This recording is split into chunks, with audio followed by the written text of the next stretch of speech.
thevoicebefore-the-void.net. My Mother's Curse Upon White Settlers by Zitkala Shah. Read by The Voice Before the Void.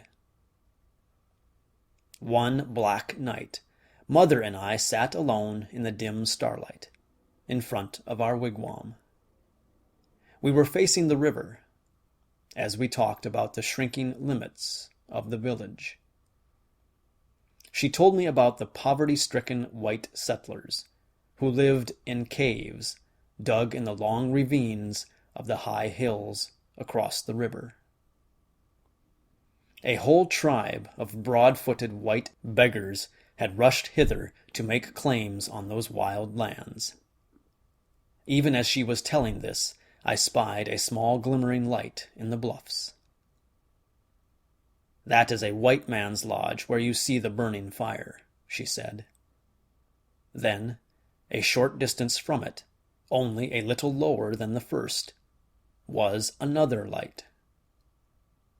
As I became accustomed to the night, I saw more and more twinkling lights, here and there, scattered all along the wide black margin of the river.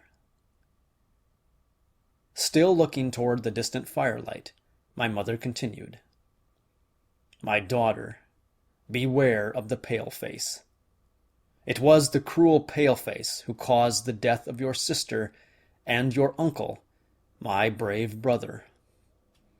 It is this same paleface who offers in one palm the holy papers, and with the other gives a holy baptism of fire water. He is the hypocrite who reads with one eye, 'Thou shalt not kill,' and with the other gloats upon the sufferings of the Indian race." Then, suddenly discovering a new fire in the bluffs, she exclaimed, "Well, well, my daughter, there is the light of another white rascal."